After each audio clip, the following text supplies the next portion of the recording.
to tonight's edition of POSTCAST. You can figure out whether Ron Boone's just the nicest man on the face of the planet for doing TV and then coming up here to do POSTCAST, or whether he might have missed me. You guys can decide. Or he's just loyal to me. Or you think I have no comment. Or you owe me for the Giants beating the St. Louis Cardinals and you still haven't paid me back and you're thinking I'm going to forget. And what? Baseball. That was so long ago. Yeah, it was. I do owe you, don't I? Yes. God, okay. You're going to be able to go double or nothing if your Cornhuskers hadn't completely laid an egg. Let's don't talk about those guys. Sorry.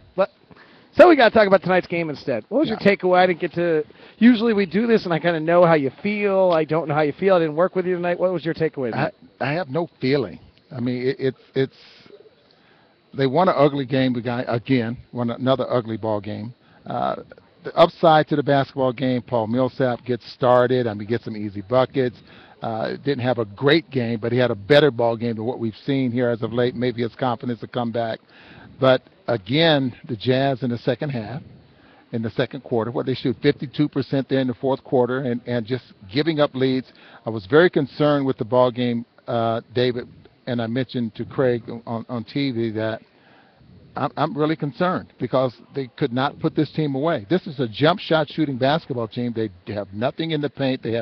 But they end up really doing a great job in the second half, getting to the basket, and something you had to be concerned with. Well, Phil Johnson was beside himself in the third quarter about the complete and utter lack of energy that group had. I mean, he just. We had to bring him down. And he doesn't get that excited. But he's absolutely right. That third period just was probably when everything started going downhill for the Jazz. The starters were out there. Usually when Jamari Carroll comes in the ball game, he gives you that defensive energy that sometimes can jumpstart a basketball team. And they just looked. If it weren't for he and Earl tonight jump-starting this team in the third quarter, they lose. Yeah, absolutely. Yeah. But, that's. They won an ugly basketball game, but they're going to have to get it together. Hopefully Al's back. With the report we got was back spasms. That's something that they can work through. Hope so. Hopefully, and put him back on the floor. He was pretty. I mean, I thought he was kind of the one guy going tonight. Actually, it was interesting in the broadcast. I said, Paul Millsap back on track, and Coach Johnson goes, scoring. Yeah. He did. He only had 4 rebounds in 38 minutes, and so Phil probably had a point there. The Jazz didn't have a very good he had an okay defensive rebounding night. Well, and Phil being an edge coach, and for the most part, knowing the spots out there on the floor, looks at the ball game a little bit different than the average fan or maybe most broadcasters, something like that. Yeah, he's not in for the entertainment value at all. He's exactly. dug in, man. But Al had 31, 15. He also had 2 assists. It reminded me a little bit, I don't know if you remember last year, I don't remember the exact road trip, but we went last year to Cleveland, and then we went to Charlotte, and we might have had Philly in that trip. But I remember we had 3 straight games, or 3 out of 4, where he got young guys guarding him. Mm-hmm. And that's what you had tonight, is Vucevic was guarding him, who just didn't have any idea what to do. He was the Coyote in the Roadrunner cartoon doing circles. And I mentioned that tonight there as well, because you had a guy that's never seen Al, never played against Al, and he was going for the pump fake.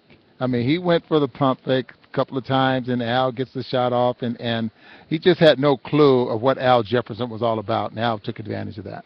All right, so the good news is the Jazz get the win, but we're 20 games in, and it still hasn't quite clicked. I mean, you and I were debating before the game. I've always been kind of a believer in the NBA, like you are who you are, 20 games. You're saying that you can get better from there. In the NFL, I've always thought it was 8 games, which is halfway point. Maybe it's a little longer in the NBA. But what has to happen for this thing to click the way we expect it to click? We kind of saw it for a little while in the Clipper game, I think. That felt pretty good for a while. But what has to happen here? I think we have to have that identity. We have to have a defensive identity. We have to have an offensive identity. We can't fluctuate. I mean, this team does not have the luxury of fluctuating and surviving doing just one or the other. This is a team that hasn't been together. You got 3 or 4 guys that haven't played together ever, and then you have a couple of guys that only played limited minutes last year. So that's the reason I say this team can get better. But they must develop an identity defensively and offensively and live with that and go forward. Can I give you a hypothesis? Let's hear it. I think that balance is hurting us. That none of them are invested that it's their team. There's so much balance, so many different guys can do something that none of them feel as though it's completely theirs. And so therefore there's a sulk factor at times, which then cuts away at the energy. But I'm not sure anyone feel like there's an element when you have a team that if you go out and don't play well and you lose, that it's an embarrassment to you. I'm not sure we have that ownership from the guys right now. What do you think of that hypothesis? Well, I can agree with that. I definitely can agree with that, especially when you put a team together that supposedly is deep in talent, and their minutes are not what they're used to. They're not getting a chance to use their skills, totally use their skills. I can agree with you with that. Yes, absolutely. They win tonight, by the way.